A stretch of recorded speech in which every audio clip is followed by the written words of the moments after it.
Now available in paperback and e-readers, Esteem Horror in the Hamptons. The aspiring angel tries to escape a house of horrors in this action-packed, all-new Esteem series adventure. Get your copy of Esteem Horror in the Hamptons in paperback and e-readers at online booksellers everywhere. A long time ago, in a ghetto far, far away in the South Bronx, I wanted to be a comic book writer. And I've always wondered what type of impact I would have had on the comic book industry had I been given an opportunity to work in the business and be able to apply some of the approaches that I've learned as related to writing to the medium of comics. Would it have changed the medium of comics? And would I have been able to have an impact on the medium overall?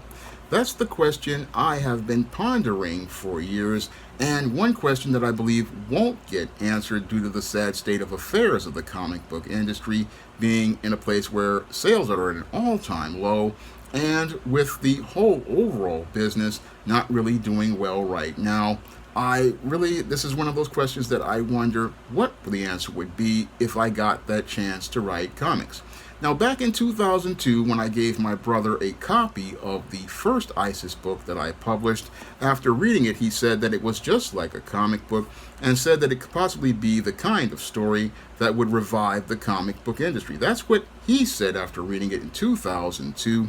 And in the last, I believe, 25 years, I have basically again grown in my craft, and as I've grown in my craft, again, I just keep wondering what type of impact I would have been able to have on the comic book industry with all the skills that I have acquired as related to developing my craft as a writer.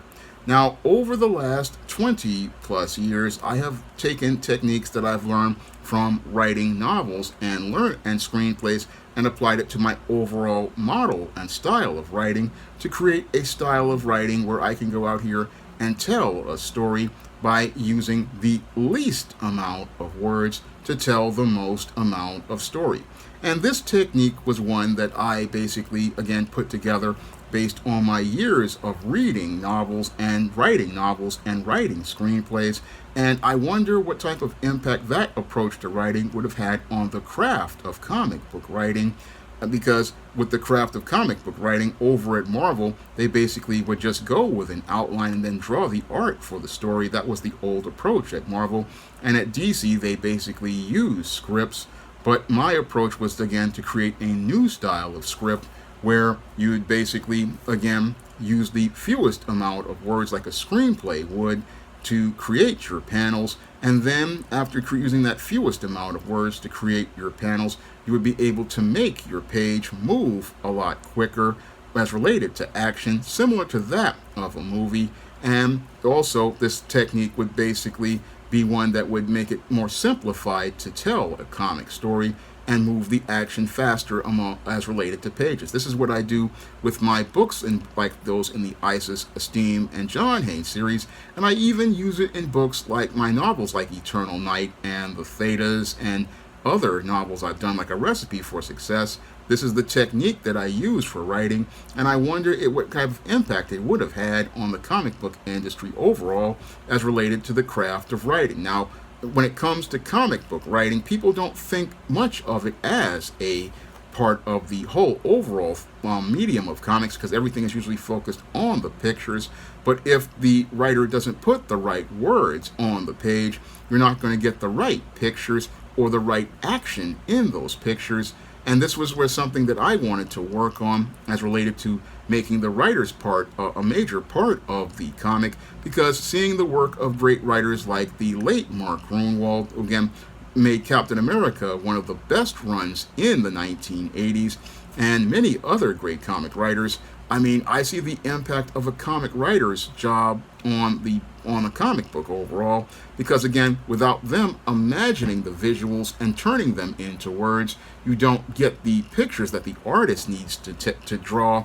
And that's where I would come in as related to things. Now, another technique that I developed in addition to taking techniques from novels and screenwriting is modifying the whole 3-act paradigm. This is something that I started to do with the book Isis, Wrath of the Cyber Goddess that I published in 2014. that book basically was where I created a whole new story model. And in that model, I basically made it where we go from having a long second act to a shortened second act. And with that shortened second act, what happens is we get to move the story along faster and get the reader closer to the climax. That's what I brought as related to my story model in 2014 when I did the story Isis Wrath of the Cyber Goddess. That's where I went from writing a bit of a longer second act to a bit of a shorter second act. And that was a technique that I think would improve the pacing of comics. And I wish I could have been able to share that technique with people. But sadly, when it comes to the comic book industry, it's been extremely insular. And with it being insular and it's all about who you know and not what you know, a lot of things that I wanted to bring to the business basically that are proprietary to SJS Direct are going to remain proprietary to SJS Direct because the industry in and of itself basically doesn't let other new people in. Now, from what I've heard is people have known about me as a writer since about 2012. People in the business have known about me since 2012. And sadly, since they've known about me for over a decade and have never contacted me, even through their so-called diversity campaigns, such as their all-new, all-different Marvel, where they say they were looking for black writers and looking for non-black writers, I have never had anybody contact me to send me any sort of email to offer me anything.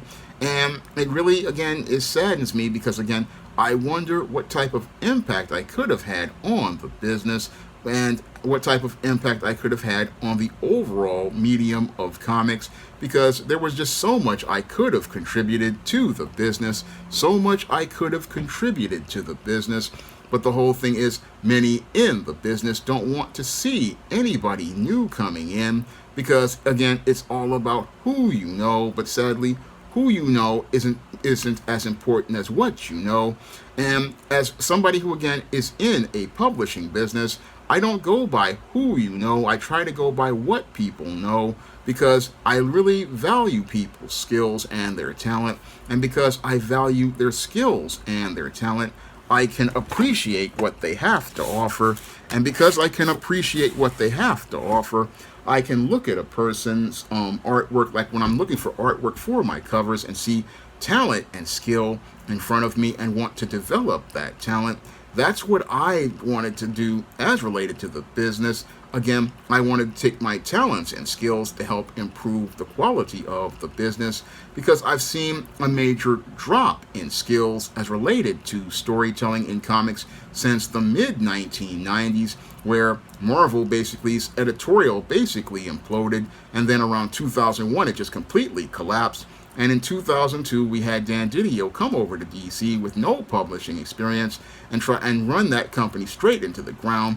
And sadly, as a result, the whole craft of comics is being lost. And that's one of the reasons why comic sales are at an all-time low, is because the craft is being lost.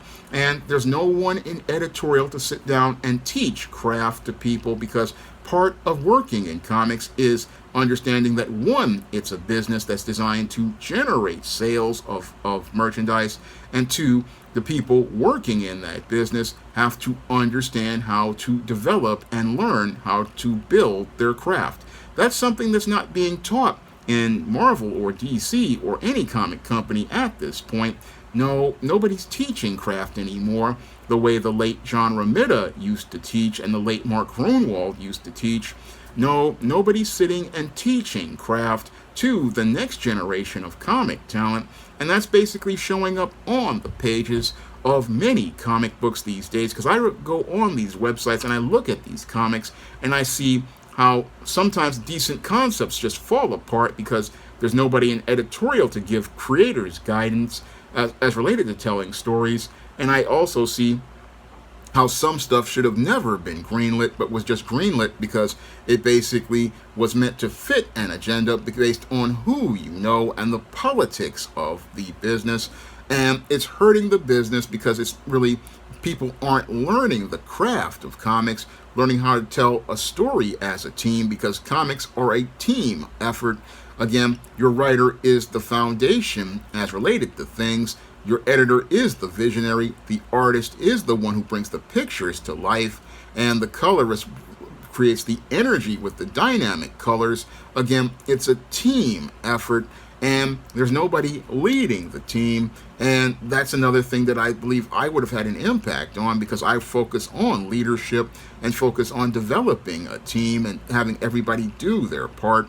I mean, even the letterer's job is important, because the way they place the letters basically moves the page. And again, I've always wondered what my impact would have been if I given that chance. Would I have had an impact on the comic book industry with my writing style that I have used in many of my novels, like The Temptation of John Haynes and Eternal Night, and books like the Isis, Esteem, and John Haynes series? Because originally I had planned for the Isis to be a comic book. Originally I had planned for John Haynes to be a comic book, but sadly I never had the money, so I had to wind up making novels instead. And as I was making novels, my sister had told me it reads more like a screenplay, and gave me Sid Field's screenplay, and that really helped me to develop my skills and my technique as a writer. And again, I wonder what type of impact I would have had on the business had I been given that opportunity to showcase my skills like I did in the two comics I did. Esteem, No Good Deed, which was an adaptation of a story that basically sold 3,000 copies online when I did the ebook, and the John Haynes at Death's Door comic, which picks up on the big hit from the John Haynes series. It was the follow-up to John Haynes' A Conversation with Death, which was one of the best-selling John Haynes series books. And in both of those comics, I basically showcase how I tell stories. And again, I always wondered what my type of approach to stories, what type of impact it would have on the business, because I usually, again, do a style that's a bit more PG-13 and a bit more all ages friendly. And I wondered what impact it would have had on the business. I mean, that's something I've always wondered. And I guess it's one of those questions that I believe will be unanswered in this life, because, again, with the state of the business and me being at 50 years old, I basically see it as, again, one of those things that I wanted to do that I'm not going to be able to do. And it just saddens me, because I think I could have had a major impact on this business. I think I could have had an impact on this business and basically been one of those writers people would have been excited to pick up at the store, at the comic shop. I think people would have been excited to see a Sean James story, or see Sean James as one of the credits as related to that comic. I wonder what type of impact I could have had on the business had I been allowed to apply the techniques to writing to comics. Now, I know there's a lot of politics that goes on behind the scenes. I know that there's a lot of people saying, oh, we have to assign stories as related to editorial, but as there's still opportunities, as I saw it, to be creative. But now that I'm a lot older, I see that that dream is not going to be fulfilled as related to mainstream comics. And again, it's one of those things that is one of those unanswered questions that I wonder what the answer would have been to it. I mean, it's one of the things that I just wonder what the answer would have been, what type of impact would I have had on the business as related to the overall state of the industry. Would I have been able to improve the craft of comics? Would I have been able to improve the craft of storytelling? Would I have been able to really have an impact on defining a character during a run? I mean, would I have been one of those writers that people would have been excited to pick up the book of? That's all the questions I have to ask as related to comics, because I wanted to have that kind of influence on the business, but sadly I couldn't get into the business because in the 90s the industry became so insular and so hostile to outsiders, even those who were comic fans like myself, who have been comic fans since I was 4 years old. I mean, the entire industry didn't really look to reach out to creator people like myself. And again, I just look at the state of the industry, and I wonder if I could have done what my brother had told me I could have done in 2002 when he read the first Isis and told me that Isis could have revived the comic book industry. I wonder if I could have had that kind of impact on this business. and been a kind of guy who could have possibly taken that business to the next level.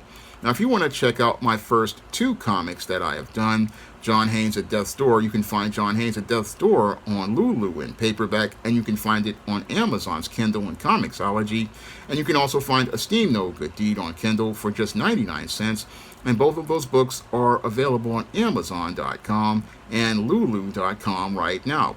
And if you want to check out the entire universe of characters that I established, the SJS Direct universe, you can find all of those books in the SJS Direct universe, such as those in the ISIS series, the Esteem series, the John Haynes series, and characters like the books of the Spinsterella trilogy, and my other novels like The Thetas, my vampire novel Eternal Night, and my business novel Recipe for Success. You can find all those books on Amazon.com in paperback and Kindle format. You can also find them at other online booksellers like Draft Digital, Google Play, Barnes & Noble, and big box retailers like Walmart and Target. That's all I have to say for this video. You can comment, rate, and subscribe. Now available in paperback and e-readers, ISIS, Amari's Revenge. The goddess next door is confronted by a Nubian queen out for revenge at the Metropolitan Museum of Art in this inaugural ISIS series adventure. Get your copy of ISIS Amari's Revenge in paperback and e-readers at Amazon.com and online booksellers everywhere. Now available in paperback and e-readers, ISIS Dark Incubus. The goddess next door gets enthralled in a romantic entanglement with an evil incubus in this all-new ISIS series adventure. Get your copy of ISIS Dark Incubus in paperback and e-readers today. Now available in paperback and e-readers, John Haynes, Illuminati. The man who rules the world takes on the head of the global elite in this all-new action-packed John Haynes series adventure.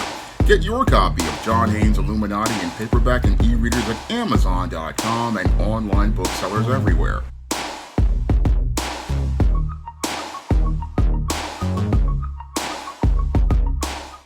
Support Black-owned and Black-operated digital broadcast media. www.niceradionetwork.com. Nice Radio Network broadcasting 24 hours a day, 7 days a week.